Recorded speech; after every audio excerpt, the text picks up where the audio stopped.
June 1982, and a war on a remote chain of windswept islands in the South Atlantic was approaching its decisive moment. British soldiers were climbing frozen mountains under the cover of darkness while Argentine fighter pilots raced just above the ocean waves to avoid radar detection. Warships burned at sea as artillery thundered across barren landscapes and high above the battlefield. A handful of pilots fought a battle that would shape the outcome of the entire conflict. The Falklands War lasted only 10 weeks, yet it became one of the most remarkable military campaigns of the modern era. For Britain, the challenge was immense. Falkland Islands lay nearly 8,000 miles from home, and retaking them would require projecting military power farther than most nations had attempted since the Second World War. Success would depend on courage, discipline, and determination, but it would also depend on weapons capable of operating in freezing temperatures, relentless winds, difficult terrain, and constant combat. From advanced air-to-air missiles to artillery pieces hauled across muddy hills, these were the weapons that helped Britain win the Falklands War. The story began on April 2, 1982, when Argentine forces landed on the Falkland Islands and quickly seized control of the territory. The invasion shocked Britain and created an immediate crisis.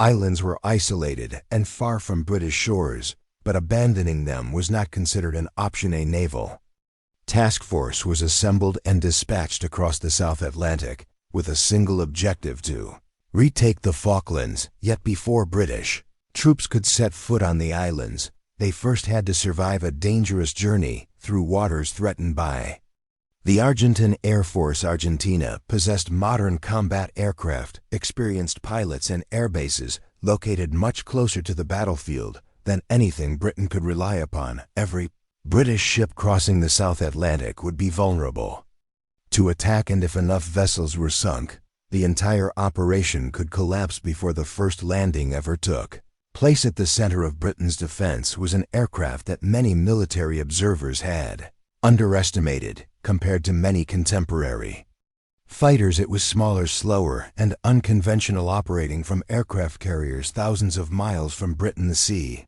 Harrier carried an enormous responsibility: protect the fleet and maintain control of the skies. Fortunately, it possessed two crucial advantages: highly trained pilots and one of the most advanced air-to-air missiles available at the time, the AIM-9L Sidewinder. Earlier versions of the Sidewinder could only engage enemy aircraft from behind by locking onto the heat produced by their engines. The AIM-9L represented a major leap forward. For the first time, pilots could engage targets from almost any angle, including head-on approaches that had previously been impossible.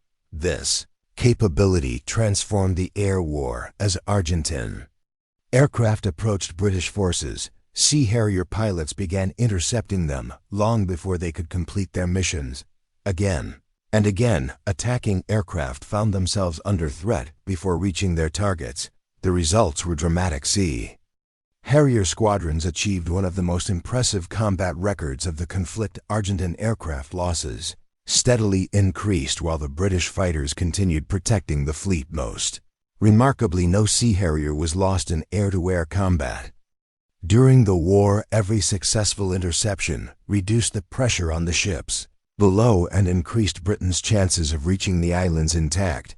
Yet the battle for the skies was far from easy. Argentine pilots displayed extraordinary courage throughout the conflict, flying at extremely low altitude, often only a few meters above the ocean surface. They used the terrain and the curvature of the Earth to avoid radar detection for as long as possible. Many missions required pilots to fly directly into dense concentrations of anti-aircraft fire with little margin for error. Despite the risks, they continued attacking. For British sailors, the threat was constant. Enemy aircraft could appear with almost no warning, leaving crews only seconds to respond. Radar operators searched tirelessly for incoming contacts, while missile crews and gunners prepared for sudden attacks. The struggle became a relentless contest of skill, determination, and endurance.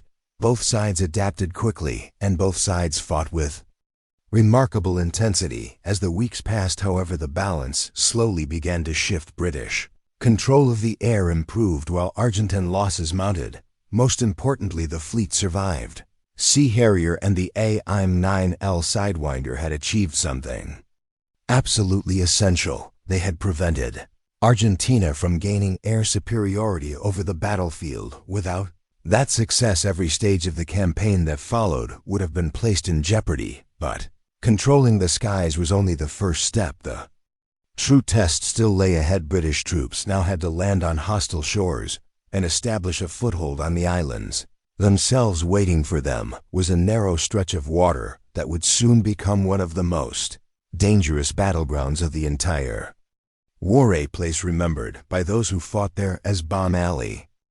Having survived the battle for control of the skies, Britain was finally ready for the next stage of the campaign. The task force had crossed the South Atlantic and reached the Falkland Islands, but victory was still far from certain. British troops needed to land on hostile territory, establish a secure foothold, and begin the long advance toward Port Stanley. The chosen landing site was San Carlos, water on the western side of East Falkland. At first glance, it appeared to be the safest option available. The surrounding hills offered some protection from enemy radar and observation, while the sheltered waters provided a suitable anchorage for ships unloading troops and supplies.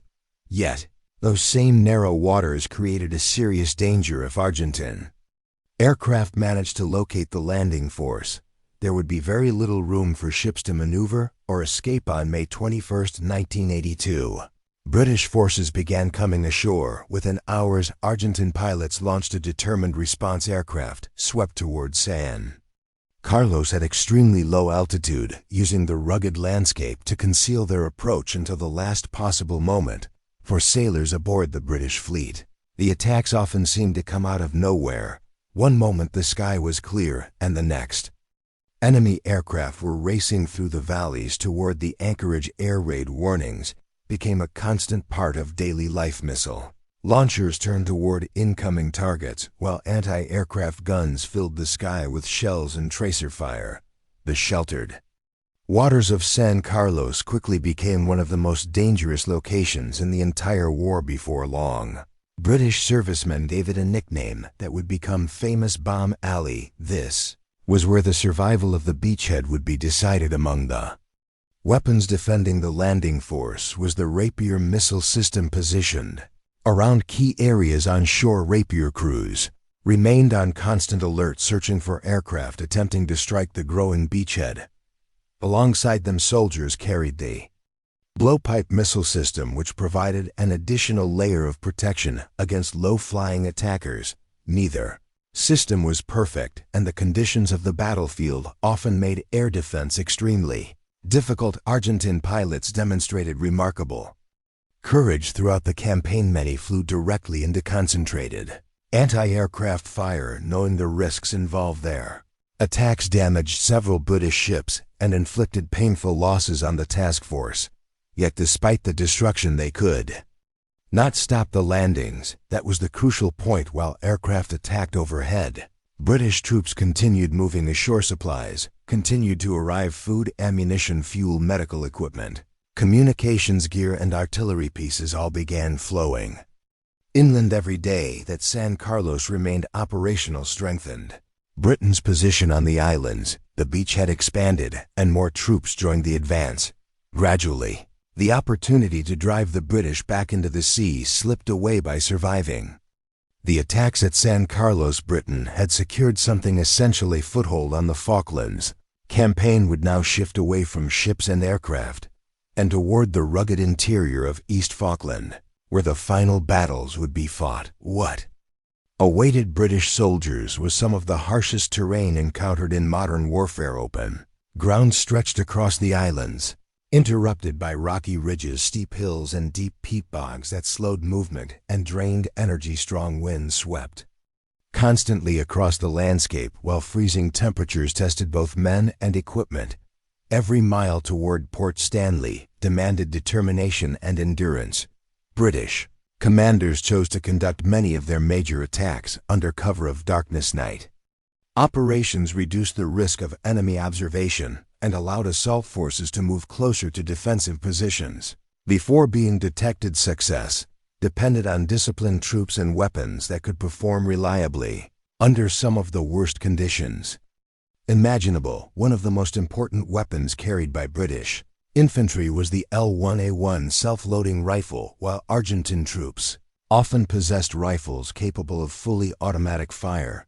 British soldiers relied on controlled and accurate shooting in the difficult terrain of the Falklands. Precision frequently proved more valuable than volume of fire. Supporting the riflemen was the L7A2 general-purpose machine gun. At sustained fire pinned down enemy defenders and provided the cover needed for assault teams to move forward. Throughout the campaign, machine gun crews played a vital role in every major engagement. No weapon had a greater impact on the land campaign than the L118 light gun, light enough to be moved through difficult terrain, yet powerful enough to deliver devastating fire support. These artillery pieces became the backbone of British operations. Artillery crews worked tirelessly, hauling ammunition across hills and bogs while maintaining a relentless rate of fire. Day after day, shells rained down on Argentine defensive positions, trenches, command posts. Machine gun nests and strongpoints were subjected to continuous bombardment. Effect was both physical and psychological. For many Argentine defenders, the constant artillery fire became one of the most exhausting aspects of the war. The pressure increased further when British warships joined the battle. Operating offshore destroyers and frigates used their 4.5-inch naval guns to bombard enemy positions hidden among the hills, coordinated with artillery on land.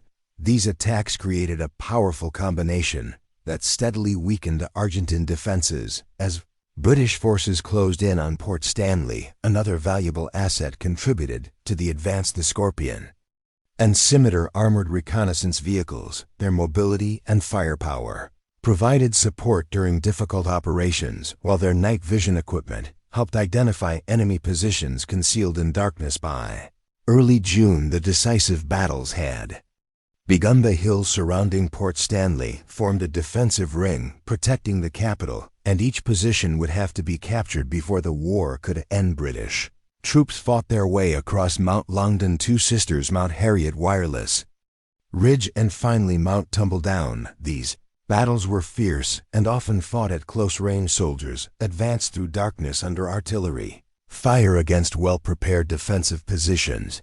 In some sectors, the fighting became so intense that bayonets were fixed and trenches were cleared in brutal hand-to-hand combat. One by one, the defensive line around Port Stanley began to collapse. The combination of artillery, naval gunfire, disciplined infantry tactics, and determined leadership steadily pushed British forces closer to their objective. By mid-June, Argentine commanders faced a situation that could no longer be sustained. On June 14, 1982, Argentine forces surrendered and the Falklands War came to an end.